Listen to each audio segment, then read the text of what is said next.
And we're live. Well, I should sound live. How we doing, everybody? Welcome to a special smooth segment of Big Blue Beards. Kind of midday. Just wanted to pop in and kind of give you my thoughts. It's my wife's birthday, so we're going to dinner tonight with all the kiddos. It's my son's birthday tomorrow, so wanted to just kind of check in with everybody. It's been a miserable, miserable season. But if you're a golfer, get 15% off on shankitgolf.com, code golf shit. I'm just tired, guys. I don't know about y'all, but I'm tired of the fighting about Daniel Jones. I've come to a epiphany that regardless of if he was the quarterback, if he isn't the quarterback, he's just not going to be our guy going forward. Even if they have some miraculous run that is predicated on Tyrod holding water and essentially kind of just getting a couple of sneaky wins, and we're going to need complementary football. You're going to need the defense to step up. You're going to need, the offensive line to miraculously turn into the 2011 Giants who kind of turned it around late in the season. I just don't see any of it happening, guys. Like, if you look at the schedule, if you look at who they played already, what are they doing differently, right? Last year, they won a lot of close games because they played complementary football. They caused turnovers. They, instead of always having to go 80 yards a full field, they would go 30 yards because they caused an interception or they created a fumble. I remember the first game in MetLife against the Panthers, the first kickoff, they caused a fumble and they scored right away. So they started quick. They built leads. They used the running game to kind of augment what they wanted to do in the pass game. They've just had zero ability to get out fast. They've had zero ability to protect, and Daniel has had zero ability to adjust. I think sometimes what frustrates me about Daniel Jones is I'm a super competitive person, and I just don't understand how someone could be so even keeled when they're getting killed. I know you're putting on a face for, this is your job and you're not going to, ream out your teammates in front of the stands or the media or anything like that goes with that. But I think at some point you have to come to a breaking point and get and literally make shit happen. And when someone says to me, well, how can you do that? Because of all the offensive line stuff. It's just, he's got to make plays when they present themselves. He can't make plays when the defense is bearing down on him. But when he steps up in the pocket, he's got to make throws, and they have to take chances. At this point, we're 1-5, and what does it matter? Like at this point, he's already got himself a new contract. He's doing this for his own pride and his own, craft, right? But I digress, right? So let's take a look at a couple things. First things first. There couldn't be a bigger mismatch if we went by the numbers, right? So Buffalo's point differential is 159 to 80. And then if we take that away, what's the Giants? It's almost the exact opposite. Ugh, that's so bad. It's atrocious. I don't even know if that's 10 points a game. I'm terrible at math. So 62 divided into 5. Yeah, 12.4 points a game. Not ideal. Not great, Bob. And then if you talk about what do we have going forward, right? Well, also look, if you're betting on this game, if you're a Giants fan, do you bet against them and take the 15 minus 15 in an NFL game?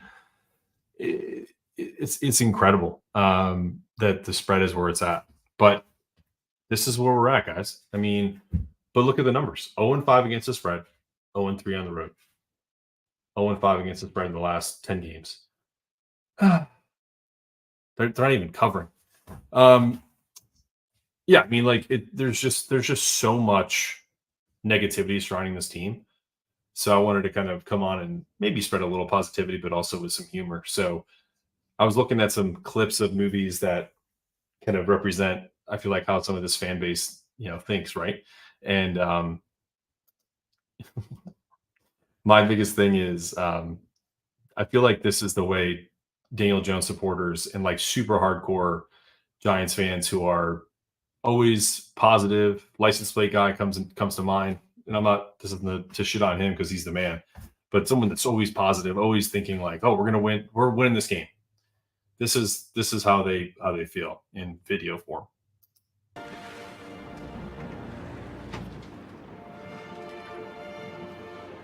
That soft music. They're in the middle of a storm, and we're gonna make it. We're gonna make it, guys. This is the epitome of the loyal Giants fan, right here. Everything's rosy. Skip, we're gonna make it. Team's been shitting on you for the last 12 years. You're wet. You're cranky.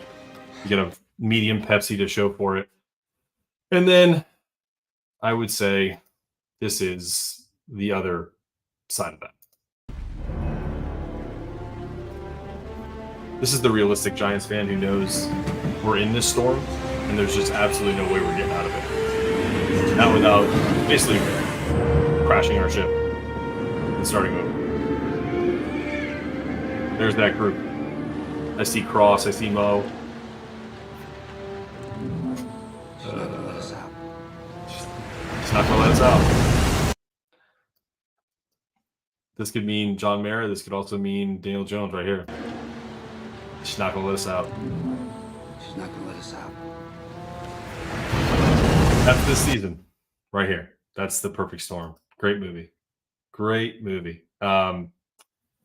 Yeah, I just feel like that's the epitome of the season. We're in the middle of a storm. You have people that think that we have a chance to get out of it, and you have likely the realistic version of us thinks that we can't, and that we have no shot to. But now we turn to this man, right? This is a Tyrod Taylor revenge game. I just can't stand the fact that it's at 8 o'clock too, because I'm gonna wait the whole day. I guess the only good news is if they played it at 1, it kind of ruins the rest of the day. Versus, you can kind of watch football and hang out, and then it'll ruin your night. Probably make your Monday pretty miserable. But I think there's no shot that we win this game. I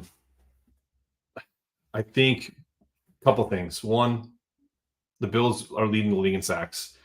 I believe we've given up 28 sacks. I think we're the second most. I think the Redskins or Commanders have given up the most.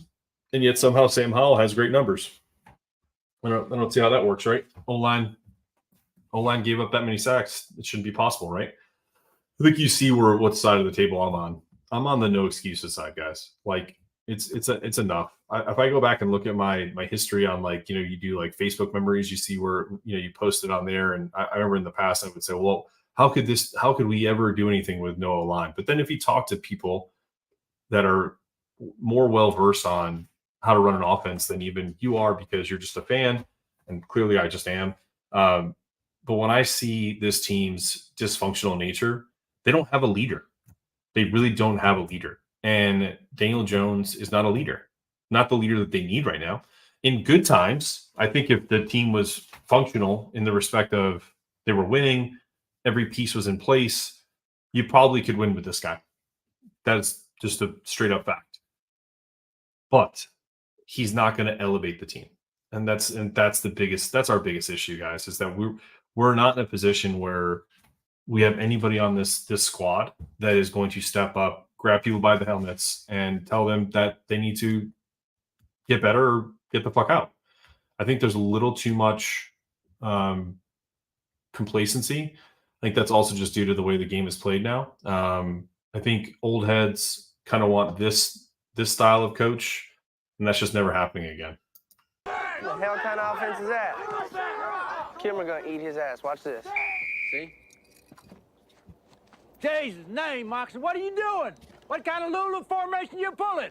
It's a secret. Oh, it's a secret. Your dummy O's can't even run a simple draw. And you got secret formations? Shit for brains, this ain't no fucking Sandlot. It's called the Oop to You. Full disclosure, Varsity Blues is one of my favorite movies, not because it's a football movie, but my sister, who's 4 years older than me, dated James Vanderbeek, aka Moxon. Dawson's Creek. Grew up in a town over from us in Connecticut. And my guy over here came to my 10th birthday party, trying to eye up my sister. He was cool. Didn't matter. But yeah, he went on to be kind of a big star here. But that always cracks me up whenever I see clips of James Van Der Beek at this age, because this is the age that, or close to the age he dated my sister. But anyway, It's a secret. Oh, it's a secret. Your dummy O's can't even run a simple draw. And you got secret formations. Shit for brains. This ain't no fucking. this is what the old heads want. Oh, They want OPU. Mississippi Valley State's averaging over 40 points a game with it. they want this coach. They want Tom Coughlin on steroids. You got a bad attitude and you don't listen. We do things around here my way. You understand that? You think you're in some fancy school? Bullshit. You show me the kind of smarts makes me wonder if you know the difference between a sneeze and a wet fart. You're going to be second string all your life, boy.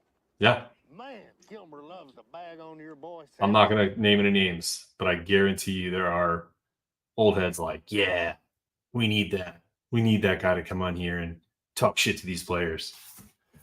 Hey man, I'm all for it. If you get if we can get someone to come in here and talk some shit to the Giants and get a couple wins, I'm cool. But these smooth segments are not meant to be long podcasts. I think for me, what I wanted to do or what I wanted to say is this epitomizes, I feel like, what most of Giants Twitter wants is to move on from Daniel Jones so that we can stop arguing about him. I don't give a shit who you want. Caleb Williams, Drake May, Michael Penix, even Bo Nix, even though he's like 100 years old. Just someone that this regime can draft themselves, identify, and mold, much like Daboll did with Josh Allen. And I think if that's the case on that day, this is the way most of Giants Twitter will sound.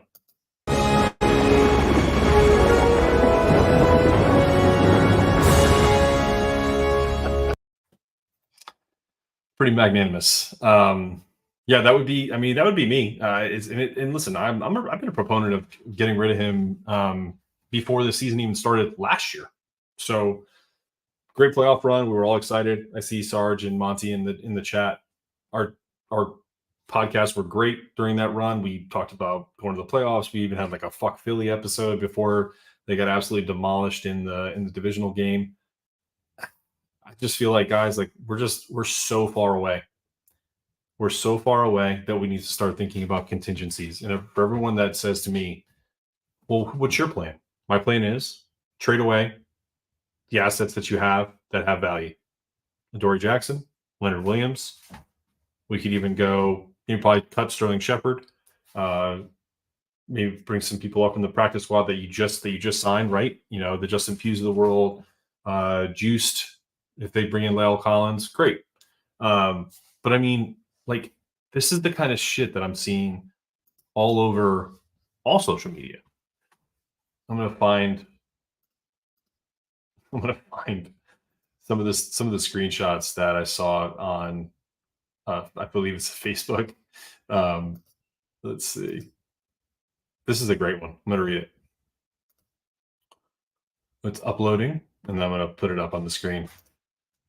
So for anyone that's not watching this or visualizing it, it says, I keep seeing stupid posts saying trade Barkley. Why would we trade our only explosive player on offense and add enough with trade for draft picks as if college rookie players are going to bring us to the Super Bowl? How many picks have we had since we last made the playoffs? What's our record this year? And Barkley is a fourth, maybe third round pick at most.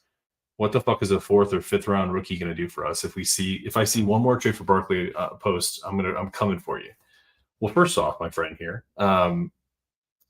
this is the kind of fan that we're dealing with. And I'm not saying I'm a GM, but you kind of understand the business side of this thing. When your team is really bad, it happens in every sport, baseball, basketball.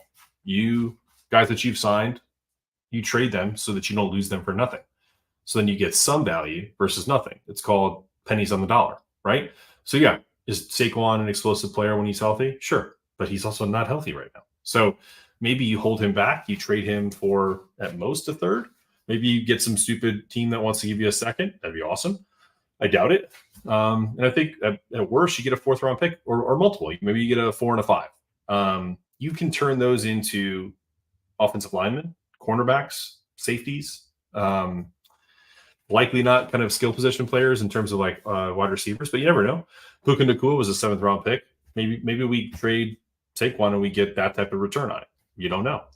I think Adoree Jackson is a candidate for trading. I think Xavier McKinney. Mostly the teams, especially, and also Leonard Williams.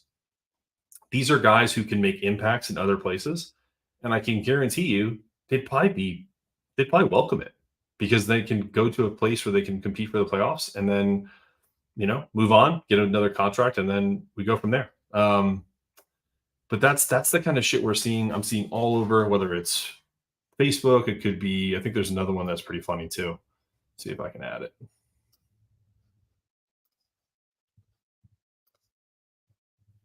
Oh, I mentioned license plate guy. This is the kind of year it's been, guys. Look, this is our guy. Oh, look who's here. Oop, I accidentally added an extra E. What's up? What's up, dude? I was about to say, look, this is the kind of year it is. Our loyalist fan, this is what he looks. Yep. So sad. Poor LPG. Poor Joe. It's just like, Monty, if you were him, would you? I mean, I know he'd never do this because it's like who he is. It's his identity.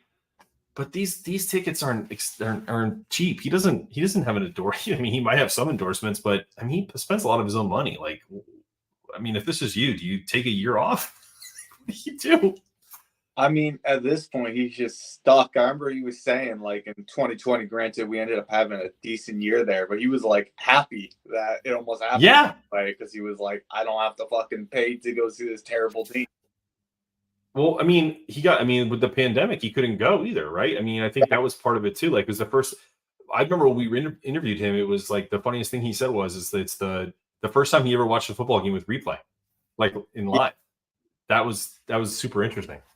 But listen, you've been doing a lot of research on teams, on players because of your other pod. Mm-hmm.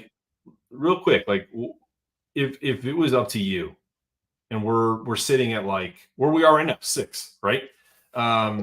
If we stayed there, or maybe we even creep up to 3 or 4, who are your targets, and how do you get the player that you want? If you feel like you're going to be blocked by different teams, what are you willing to give up?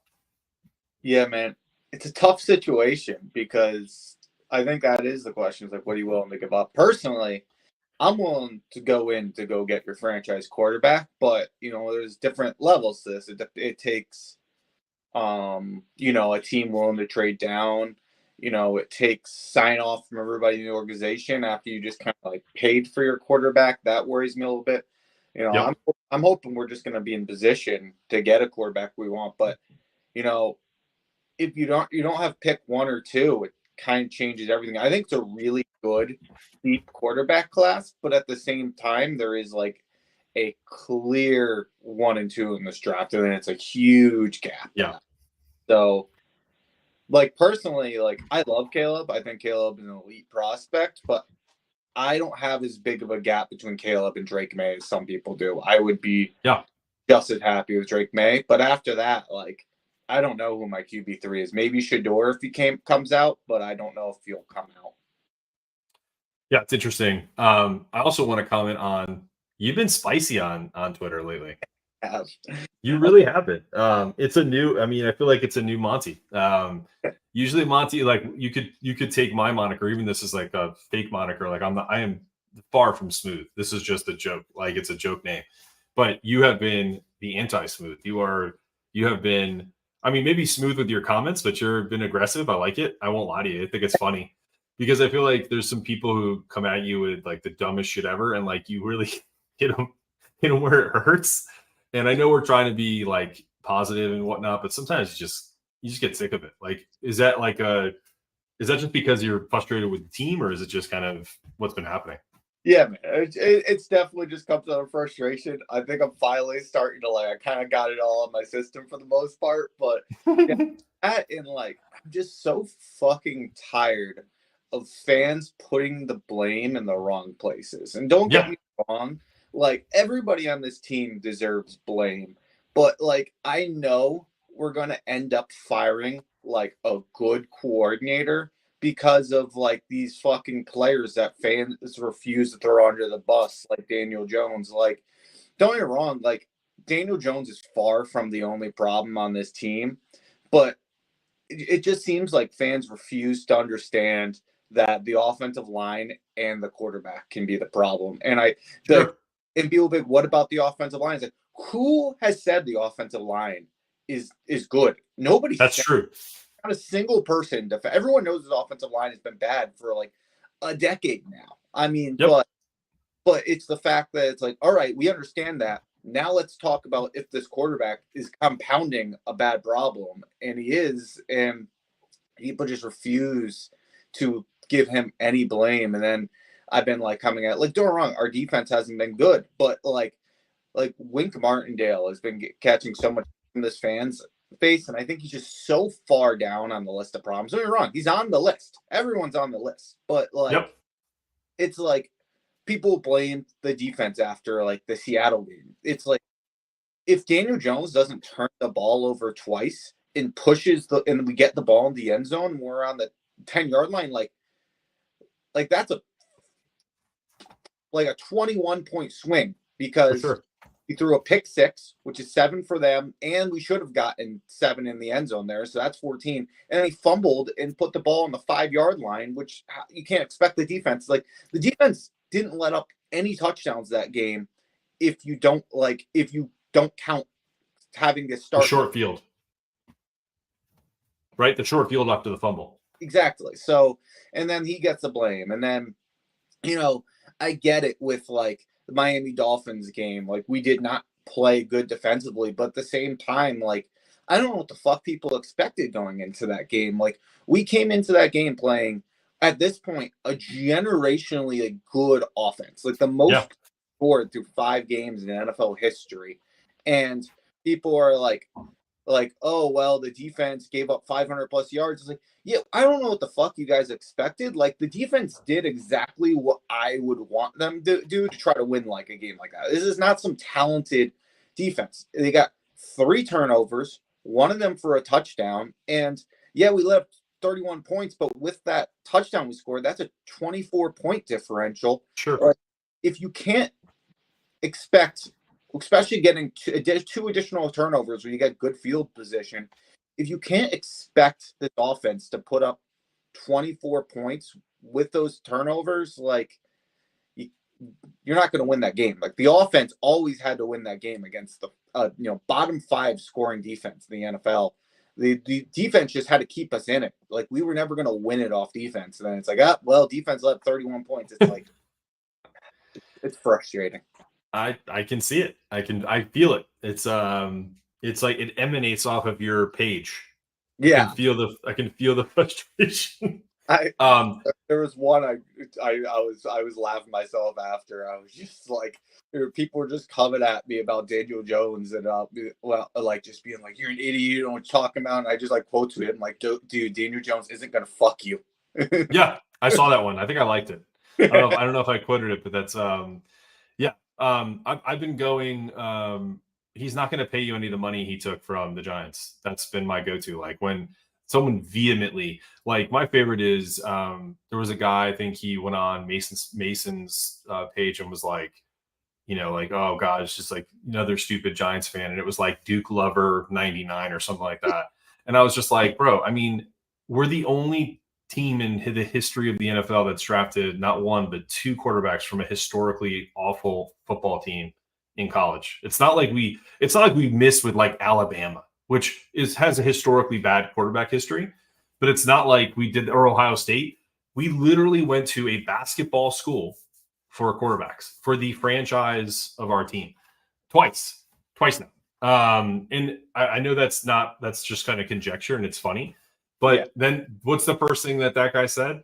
Well, what about the offensive line? I said, well, listen, man, everyone in this chat knows the extensive history of the offensive line. So what else you got? Like, once that's off the table, there's nothing to defend. There literally is nothing to defend. Have you seen the Caleb Williams clip that I forget who put it up? If I think of it, I'll shout him out. But it was no bad offensive line it's gonna worry about Caleb. And like he literally does like a circle, like he like circles in the pocket, like he avoids an edge defender steps up into the pocket, then steps back, and then rifles a ball like for a first down. And it's like one of those, like, you have eyes behind your head and like you just sense it.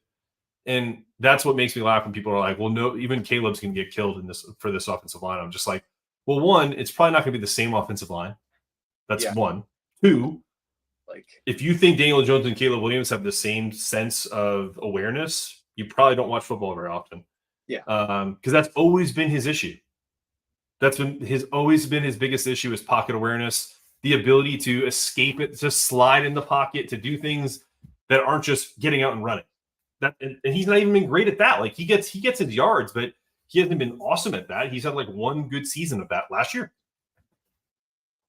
the second one, he's not playing in the structure of the play. He's just like not nearly the quarterback that people want him to be. Like that's what Caleb Williams does best. That's what he's elite at. He's so Right. off script. And like the only knock he really has is like he plays so much off script. Like what is he gonna do if he's just sitting in the pocket? Like Right. He gonna rush out when he doesn't need to and shit like that. That's probably the only knock outside of maybe like his size. But yeah, no, Caleb Williams type of guy who could thrive with a bad offensive line. Don't get me wrong. Not this offensive line. I think he'd do better than Daniel Jones is doing with it, at least from like handling the pressure. But I don't think he's going to necessarily succeed. But I don't think this offensive line will be the same either. And yeah, Daniel Jones has just never been a backyard football type quarterback, not an improv type guy. And like as good of an athlete as he is, he just doesn't use it in that sense. It's all But designed. there's all, and I also feel like too, like an athlete, he is a good athlete. Everybody in the NFL is a good athlete. So let's just get that out of the way. But there's levels to it, right? So you know this, right? I mean, I feel like there are people you probably have met in your life who are like, oh, he can do a little bit of everything, right? This guy is good at this guy's good at that. I don't think Daniel Jones is the athlete that people want him to be just because he runs fast straight ahead. You know what I mean? Like he doesn't have a lot of wiggle. There's no moves. Like when you think about it, right? Like have you ever seen him juke someone out of his shoes? Like no. He'll stiff arm you, and he's not even that great at that because I just don't see him. He's physical, he's big and strong, but he's not like, listen, he could chuck me probably across my office right now, but that has nothing to do with against the NFL defense. Like he is not the athlete that when people are like, he's athletic. I think it's like, yeah, he's athletic for Daniel Jones, but I just don't see him being that. He's not an elite athlete at the NFL level. That's what I'm trying to say. Yeah, I mean, look at it with like the wide receiver position. You can point that out with wide receivers of guys who are just straight line speed and don't have like the wiggle and like the route running and the agility.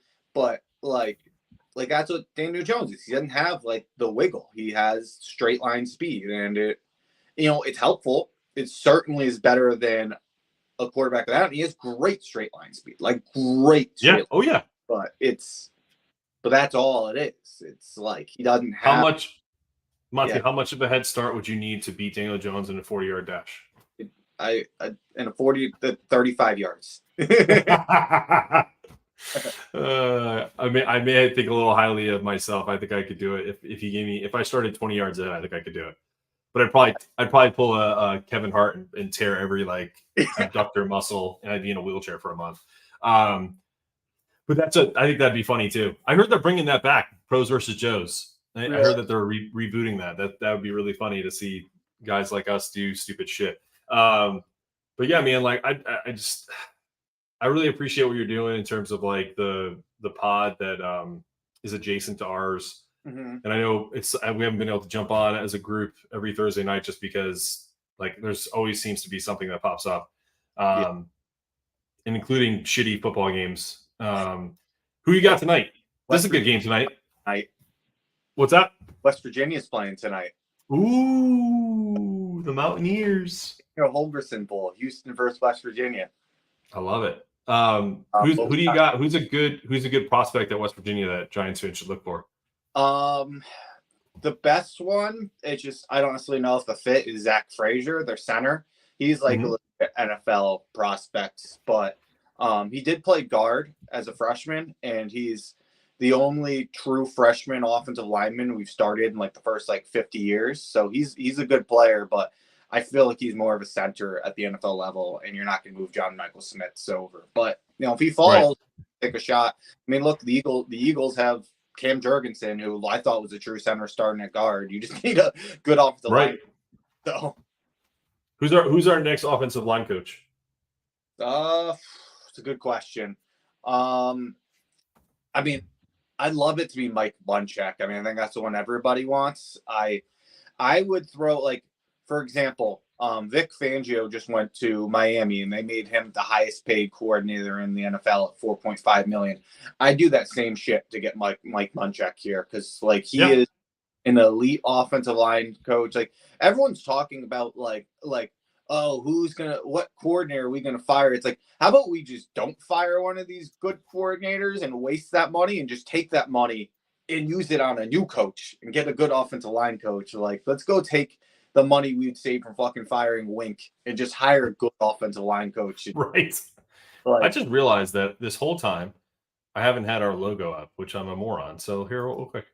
Hey, there it is. Sorry, guys.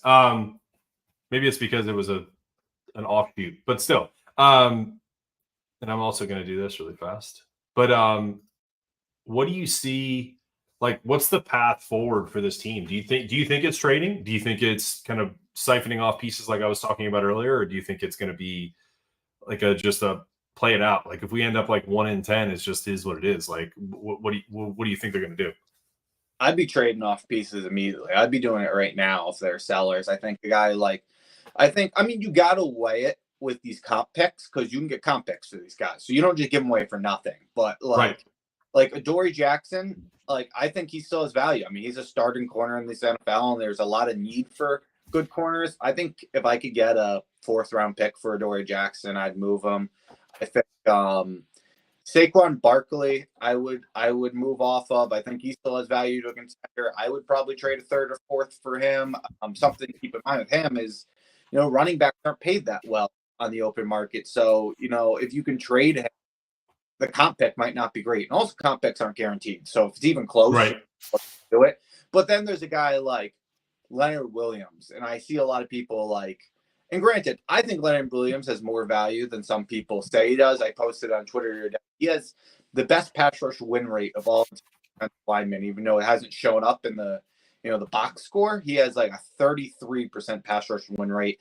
He has, his track record speaks for itself, and then these interior defensive linemen get paid a lot. So people are mentioning like a 6th round pick, which I get in the sense of you save like half his salary by trading him now. So you get like $9 million more for next year if you do that. So in that sense, it makes sense to move off of him. But in the other sense, it's like this dude's going to get paid in free agency. I think he, if you don't counteract it, you probably get like a 3rd at worst, a 4th round comp pick for him. So like, that's where it's weighing it. It's like, I'm probably not taking less than a 4th for Leonard and just letting him walk in free agency and getting that comp pick. But all right. Interesting. We don't have enough people to do the trivia, but I want to ask you some of these Super Bowl trivia questions. Are you ready? They're Giants related. Yep. Oh, look at Mason. All of our favorites. I love Sarge. He's like, leave Leo in Buffalo. Leave Leo, leave Saquon, and leave Adoree, and leave with a 2nd. Yeah. 2nd round pick for all of them. Yeah. Done. 2nd round pick. Take them all. Look at Mason. He's like, I can do the trivia. Mm-hmm. Well, Mason, I didn't ask you, but I appreciate it though. I'm going to save this for a real show, but I'm curious if you know some of these questions. All right. So Ron Dixon scored the only touchdown in Super Bowl 35. How long was the kickoff return for touchdown? Kickoff return for touchdown. I don't know, but I can do simple math here with me. Let's go with 95 yards. Ooh, close. 97. Yeah, see, it's gonna be in that territory. Yep. I got 2 more. They're from both. One's from Super Bowl 42. One is 46. Okay. Who is the leading receiver for the Giants in Super Bowl 42? Super Bowl 42 leading wide receiver. Why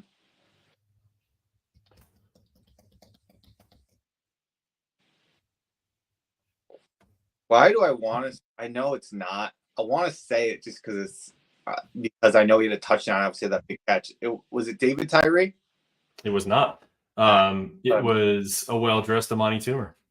That makes sense. He led in both receptions and total yards. He didn't have a touchdown. It was 6 for 84. Yep. Yeah. Yep. I was like, it's some reason I was thinking one I wouldn't think of, and I was like, I know he had the touchdown, I know he had the big catch, but yeah, that makes sense. And then I think I looked it up. Tyree had three catches for 43 yards. Yeah, because his touchdown was like a play action, like 5-yard touchdown pass. Yeah, right on. Yeah, I was like right at the end zone. Okay, last one. Who was the leading receiver in Super Bowl 46? 46. The Mario Manningham? It's Hakeem Nicks. Hakeem the Dream. Hakeem the Dream. 10 for 109. He had a good game. Yeah, we had a sick receiving core that year. I miss those guys so much. Yeah. That was our team. I mean, the defense turned it on for the Super Bowl run, but I mean the team was Eli and his 3 wide receivers. Mario Manningham kind of had a bad year at that point until the playoffs. And I know. He was always one of my favorites though, and I'm not like a huge like Michigan fan, but I just always knew him at Michigan, and he's a good player. Yeah, so when they drafted him, I was pumped. Yeah, I had his jersey. Did you really? Yeah, that's the signed ball I have back there. That Mario Manningham one. All right, I got one more for you. This is probably before. I don't know. This isn't before you were born, but I don't know if it was before you were born. We'll find out. But you're a Giants trivia genius, as we're finding out. 0 for 3. And Mason, if he's listening in the chat, you can chime in if you want. Who was the only person to catch a touchdown pass for the New York Giants in Super Bowl 25 victory against our team we're playing against this week, the Buffalo Bills? Oh man, he has a cool nickname too, if it helps. I'm not gonna know this one. I'm just gonna say Mark Bavaro. Stephen Baker, the touchdown maker. I used to love that motherfucker. He was good, and I was young, but like that was like, you know, like you just have these like favorites, and you're a kid, and you don't know why. Yeah, he was like lanky, and like he like moved like the way he ran, like you almost feel like he never got hit hard because he reminded me of he almost looked like a snake, dude. Like he would just move, and like he would like I used to feel the same way, like. So that guy was one of my favorites when I was a kid. But he only had 2 catches for 31 yards, and then one of them was a touchdown. All right. See, I did not do well in the trivia, but I had one thing. I remember when I was in high school, it's like my senior year of high school, or no, junior, whatever year 46 was for me. I was trying to call into WFAN and win the free tickets. I was trying so hard to get through, and I had all of them figured out because I listened so much, so I knew all the ones that they go through everyone. But the last one was like an audio clip, and that was the one that's supposed to stump everyone. And I figured out what it was, and I just couldn't get through. If I could have got through, I would have won, but I couldn't get through. It was like the clip was like, you know, I look up at it, I see it, but like, you know, you just got to kind of ignore it. And I was like, the last year Super Bowl was in Dallas's stadium, and the screen was a huge problem for like punters. And I'm like, talking about it. So I was looking at the voices for the punters, and I found out it was the Green Bay Packers punter from that year. And I was trying to get through, and I got it so bad. Is that when they used to do that Super Bowl trivia where you could like get and win a trip to the Super Bowl? Yep, exactly. So you had to get through like 3 questions, and they had final. Yep. I knew all 3 because there was like they cycled between like 10, and I listened all day. So I'd hear it was like who's the first one who said I'm going to Disney World? Right. Yeah. That was Mike and Mad Dog, wasn't it? Yeah. I don't know if Mad Dog was still there or not, but it was Mike Francesa for sure. Because they used to do like, and this is when I was just probably before you started listening, but it was like they used to have like thinking he would call himself the Swami, and like he used to wear the hat and shit like that, and like it was like I don't know, they used to do like, or I don't even know if it was that, it was something mystical, like, and he had all these tough questions, and it was like all day, like no one could get through the questions, so they were tough. As a kid, my dad listened to WFAN every day in the car. Oh, for sure. Well, I'm gonna jump because 2:00 was kind of like my cutoff. I appreciate you coming on to finish the show. Anything that we should look for tonight outside of the West Virginia players that are going to be playing on Sunday? Let's Broncos country. Let's ride. Let's get them That's another. right. Get Drake May or Caleb Williams. God, I hope so. I don't know if you saw this before we go. I said this is the way we'll feel if we do get Caleb Williams or Drake May. Did you see that clip? I'm I'll not show it sure. to you. I saw you show a few, but I don't think I saw that one. Where's it at? This is called a terrible segue, but that's okay. I have it here. See if I can just put it in. No, it's not letting me do it. Let's present. Well, it was funny. I believe you. Thanks, man. I really appreciate you. This is it. It's like 20 seconds.